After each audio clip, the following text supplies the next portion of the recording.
Welcome back to the Crochet Crowd. So my friends at yarnspirations.com. I'm your host Mikey. Today is the large and small basket. And what these are is that they're the same design, but one is bigger than the other. And I'm going to cover both in today's tutorial. So you're going to notice that there's one video for the large and one for the small, but it's exactly the same video because people don't understand it's the same thing. So the difference is that the base of how it grows out is different, but everything from the side up is also the same. So what I'm going to do is that this is called marling, and what I'm going to do is use 3 different balls of the Red Heart Row With It melange. This is Theater, Showtime, and the other one I'm going to use is going to be Tabloid. Okay, and so you're going to use 1 strand from each of the balls, and if you have extra balls that you don't know what to do with or leftovers, it's a great thing to do. And what we do with this is that we put all of the strands together like they're one. Okay, so we put 3 together and pretend that they're just 1 strand, and so therefore you'll have the thickness, you'll have the durability of this. So what I'm going to do is train you to be able to do this, and then also then follow the pattern to be able to do the larger size. So I'll do the small size on camera, but tell you how to do the large size while we get there, and then we'll work on the sides together. So I'll use a 6mm size J hook, and then 3 strands of the Red Heart Row With It melange. I'll provide the written instructions for you in the more information of this video. You'll see a link and then you can click that. So holding the 3 strands together, pretend that they're one, and you're just going to create a slip knot. I think this is an intermediate level because I've used the bead stitch. So pretend that it's all one, it chunkens up the yarn like so, and so you're just going to put it into your hand and pretend that this is 1 strand. This is what is referred to as marling. So we're going to then chain 4. So 1, 2, 3, and 4, and slip stitch to the beginning chain and pull through and through to form the center ring of your basket. And now let's begin round number 1. Round number 1, you can chain 1 if you prefer, but I didn't, and I'm just going to single crochet myself 8 times around the center of the ring. So we have 1, and go right up over top of the straggler, which is the starting. So then you'll do number 2,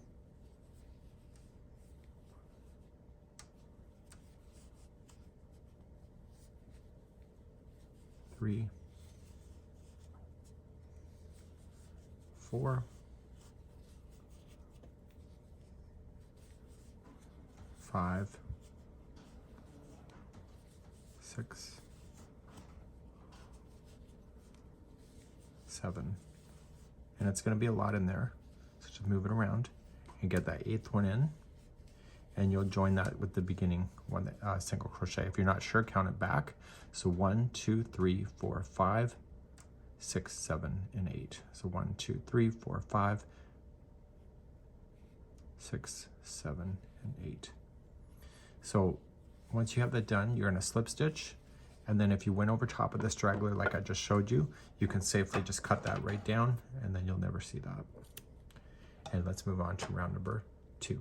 Round number 2, you're going to chain 1, and then every stitch that you did around, starting with the one that you did the join, is going to have 2 single crochets in it.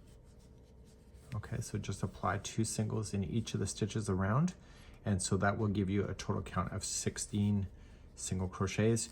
You'll notice in the pattern I gave you the stitch counts for everything, because usually people message and ask, and so I decided to skip the step of you having to ask me, and I provided it right in the pattern.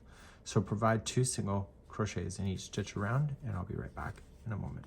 Once you get around, the first one always looks like it's a stitch, but it's not, and you're just going to slip stitch to the beginning. Now I'm going to say something to you now, and some crocheters in the past have called me out for being condescending, but if you can identify the stitch, you don't have to count as much. And that doesn't mean that I'm being condescending, but if you can actually look to see where the stitches are, it makes your life a lot easier. So I'm going to demonstrate this in number 3 and show you what to look for. Starting in number 3, we're now going to do a growth stage, and we're going to keep doing the same repeating. And I want you to picture that this is an 8 slice. There's 8 slices of the pie, and each pie has to have a certain amount of stitches in order to grow equally. So we're going to create the first pie. So we're going to chain up 1, and you're going to put 2 singles into the first one. So then that pie needs 1 more stitch, so then there's going to be 1 by itself. So here's the next pie, is 2 into the next one, and 1 by itself. And you see how the colors are changing automatically? It's really neat. So I want you to continue that same idea going around, and then so it's 2 and 1, 2 and 1 all the way around. And there's going to be 24 single crochets when you get around. Whenever you're doing the growth, the very last stitch should just be 1 on its own. And that's because the one before it was 2 into the same. So just remember that, okay? So you're never going to finish with 2 singles into the same stitch. So once you have that done, you're just going to slip stitch to the top, and that will be number 3. Let's move on to number 4. So we're going to move on to number 4. Chain up 1, and do you see how that there's 2 into the same stitch? The first one of the grouping of 2 is always going to be the growth one. So there's going to be 2 into the first one. This is what I'm talking about, identifying the stitches. There's going to be then 2 by itself, but watch. You're going to put 1 into the next one, and then 1 into the next one after that. And you see below, you see how there's 2 that are sharing the same base? So the first one is always going to have 2. And then you kind of look for where that appears again, so the next 2 have to be on their own. So the repeat cycle for number 4 here is that there's going to be 2 into the same and then 2 by themselves. And please do that all the way for number 4. So I'm coming up to the end of number 4. The last one is just 1 by itself because there's 2 here and then 2 by itself. And then you're just going to join to the top of the first single crochet. We're going to move on to round number 5 next. So let's move up to number 5. Chain up 1, and so you'll put 2 in the first one. And then how many in a row do you think that you have to do if you're going to continually grow it? Last time there was 2 in a row. This time there will be 3. And again, you're looking for the signs to tell you underneath if you want to. So you're going to do 3 by itself. So 1, 2, 3. And then you're going to start that cycle again. So 2 in the next, and then 3 by itself, and this will be number 5. You'll do this all the way around. So I'm coming around, the last 3 after I put the 2 into the same is going to be a single crochet. And then I just join it to the top of the first. Let's move on to round number 6. So as we continue to round number 6, I want you to understand the growth on how this is working, because after round number 7, we're going to then just jump to the side if you're doing the small size, but if you're doing the large, you have a lot more rounds to get through. So round number 6, you're just going to chain up 1, you'll put 2 into the first one, and then how many in a row are you going to need? If we did 3 last time in a row by itself, this time it will be 4. So we have 1, 2, 3, and 4. And you can look underneath and see, okay, there's 2 into the same one, so we're going to reset that again. So 2 into the next, and then 4 by itself, and that'll be round number 6. I'll be right back. Coming up to the end of round number 6, you're going to slip stitch to the beginning, and we're going to do round number 7, which will be the last time that we're going to be growing out for the small size. A large size you'll continue. Round number 7 is next. Round number 7, you're going to chain up 1, and then you'll put 2 into the first, and then how many in a row are you going to do? If you're looking at that pattern, you can cheat the system and let me know, but it's going to be 5 because last time it was 4, this time it's 5. So we have 1,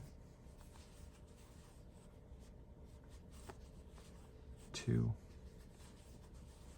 3, 4, and 5. And then you're going to reset again. So 2 into the first, and then 5 by itself. Please do this around for number 7. So I'm coming up on the end of number 7, and then I'm going to pull the pattern next, and we're going to talk about the growth. Now for the large and the small size, the last size that you do, that is going to start balancing. It'll get a little bit bigger before it starts coming up the side, and you'll notice that on both of the sizes when you get there. Let's go back to the pattern, and let's continue to talk. So back here in the pattern, round number 7 is before we start the side. So now that's where we are, and you're going to now continue, and I'm going to show you how to do the side. Now, I'm in the preliminary of making the PDF for this, and I just noticed a mistake. So in the large bowl, you're going to finish on round number 7 here, but you're going to continue to get bigger. So you'll go 8, 9, 10, 11, 12, and 13 before you're going to get to the side. So in round number 7, there were 5 single crochets that separated. So there's 2 into the one and then 5 by itself. Round number 8, 2 into the first one, and then 6 by itself. 9 is 2 into the first, and then 7, and then you see 8, and then 9, 10, and 11. So the distance between the 2 where you put two to the same gets bigger and bigger as the pieces of the pie grow out in equal manner. So I'm gonna have you do that on your own. Just check it off on your list as you go, and then you're gonna go into round number, you're gonna move on to the side from this point, and this is where I'm gonna pick up in the tutorial. So for the large sides, I'm going to assume that you have got yourself all ready and ready for the side. You can honestly stop at any width that you would like to, as long it's always going to be an even number, so it'll work the rest of it. So if you like to stop it, not go all the way to the 13th and stop it earlier, you can. If you want to make it bigger, you can as well.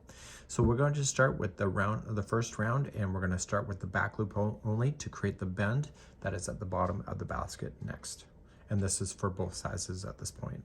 Let's begin. You might hear some scratching in the background. Puss Puss has discovered a box. You can buy all the cat toys that you want, but a box is always going to be their plaything.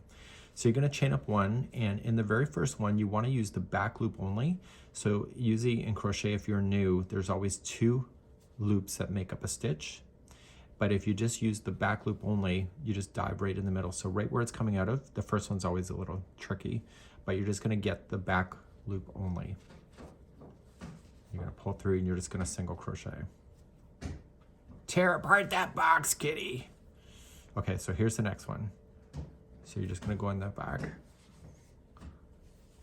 And so I want you just to single crochet in each of the stitches all the way around. We're no longer gonna grow this thing out, but you'll notice that it will take a few rounds before it starts climbing up the side. And that's normal, and that's why the base here is a little bit more narrow than you would expect. That's because it's not finished growing yet. So 1 single crochet in the back loop only, all the way around. So I'm coming back all the way around, and I'm just in the back loop only, and I'm going to attach to the first single crochet. So you can see how the colors are kind of melding together. That's what makes it addictive for me, because even if you use the same balls when you do your another basket, you'll always have the colors land differently on how they're going to line up. So for me, it's quite addictive. So we're now going to move to round number 2. Round number 2. Chain up 1 and just apply 1 single crochet in each all the way around, and continue that, and I'll see you at the end of round number 2 in a moment.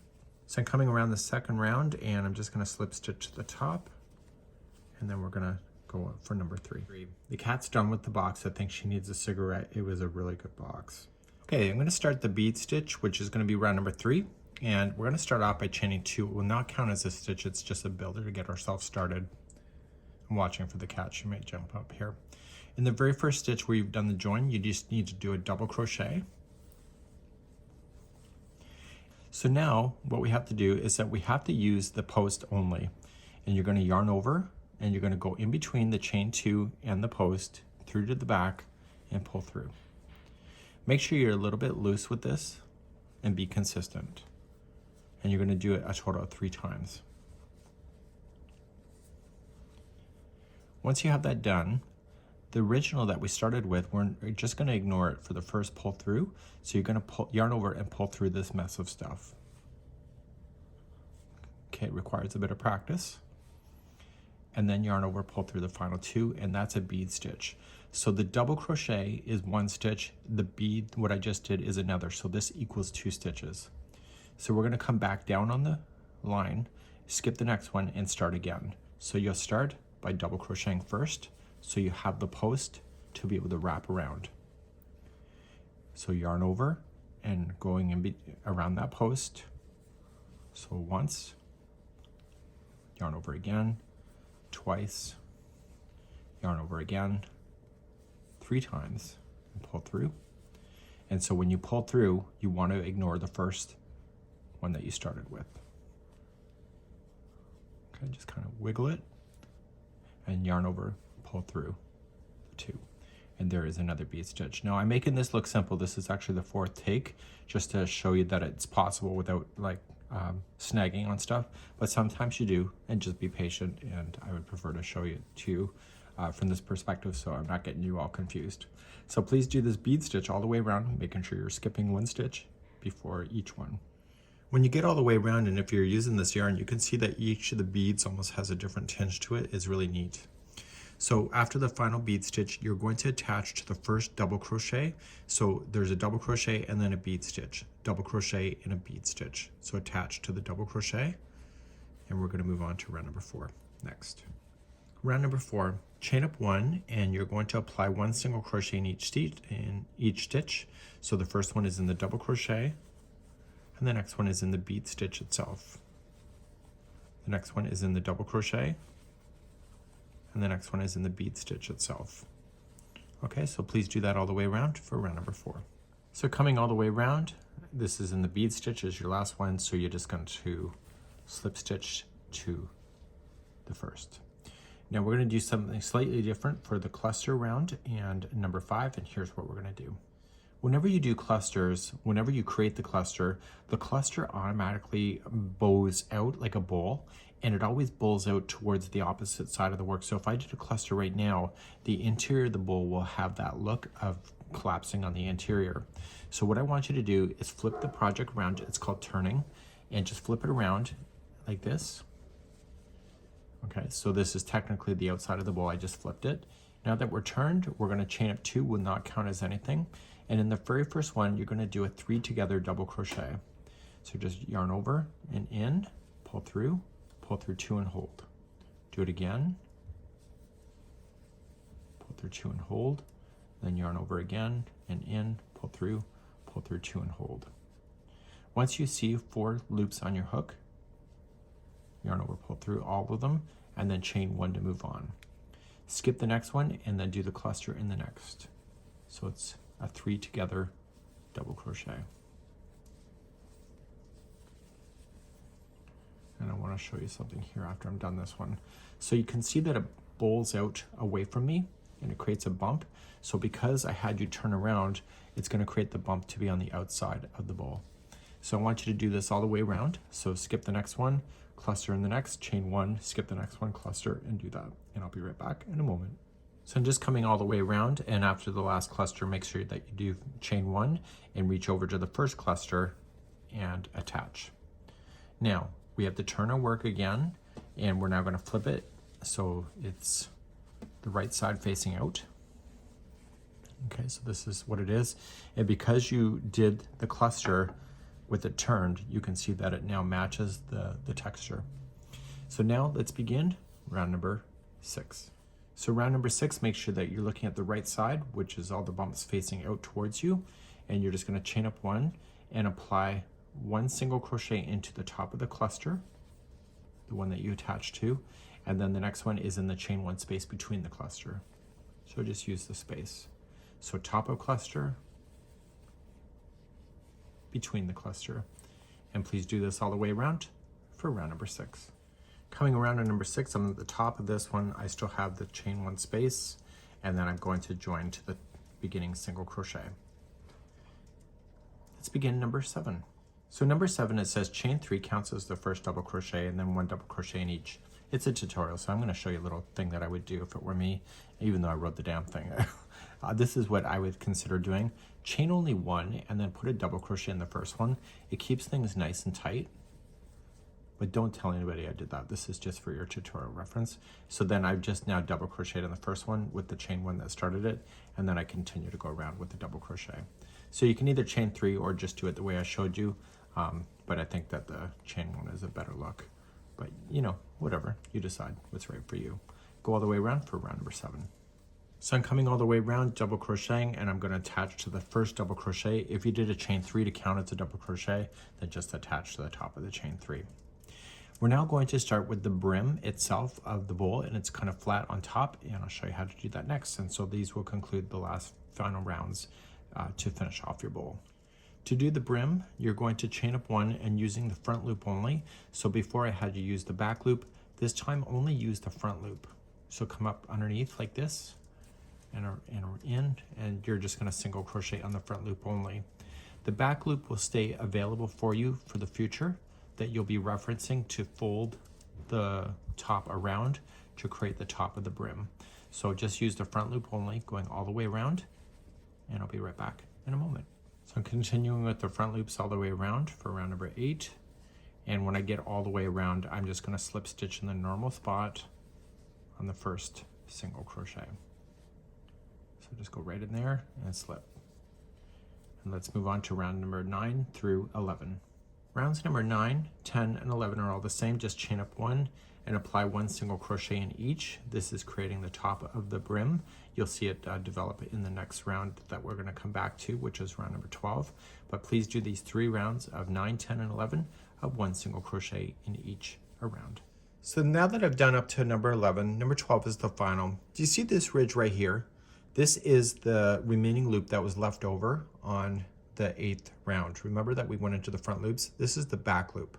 So when we go to do this next step, we're going to chain one, and we're only going to use the front loop, or sorry, the back loop on this one here. So coming in the back loop only, but you're not done. I want you to fold this and capture the back loop. The first one is always hard to find, but once you get the first one, you're just going to catch the remaining back loop here. Even if you're off by one, it doesn't matter too much because they're still the equal amount. And you're going to single crochet using those two and put it together. So then you jump to the back loop of this one and then come into the remaining loop on this one. And what you're doing is you're folding this brim in half and capturing it. So back loop and remaining loop, and you're going to single crochet yourself around. And this is what creates the bowl to have a flat surface on the top. So please do this all the way around for round number 12. So I'm coming around and the top of this is folded down and it's really neat. And I'm going to come to my last one. I'm going to show you a technique that is called, I don't remember what it's called actually, but I'm not going to attach it to the beginning. And I'm just going to trim all of these yarns so that there's enough there so I can throw it through a tapestry needle. So I want you to pull this up and pull it right out. And we're going to put all 3 onto a tapestry needle at the same time. So make sure you have a big one that can fit all 3 strands. So what they do in mandalas is that I want to attach it because it's a top surface. It looks pretty obvious. So you can see it on the picture of the original that it's there. So what I want you to do is that I want you to take this strand, this needle, and go across the stitch from the back side. Okay, so they're going to come here. And do you see where this is coming out of? It's popping out of that stitch. I want you to kind of pull tight and go down where this one is coming out of and go down into it. And this will make it look like it's a stitch. And when you pull on this, give it the same distance as everything else. It's almost gone, isn't it? So then fold it in behind here, and you're just going to just weave it in and out. And because you're working in the band area, it's really easy to hide this stuff. And just going in, I'm just going to turn it around so I can see it. And you're just going to go through, and when you pull the first one, make sure you don't pull it to the point where it's going to change the way it looks. And then going through. Now just don't go between the strands, go and separate the strands itself. So don't be thinking that you just have to go in between strands, because it's better if you can actually break away the plies, because it gets really stuck quite nicely. And therefore it's gone. So now you can just safely trim that down. And now I have a second bowl to enjoy. And so when you look at the shape of this bowl, it's got a nice fat brim here, the way that the stitch is worked out, the way that it flattens off at the top. It's a really neat bowl. So this here is how to make the small and large bowl baskets by me. And we hope to see you again real soon. Bye-bye.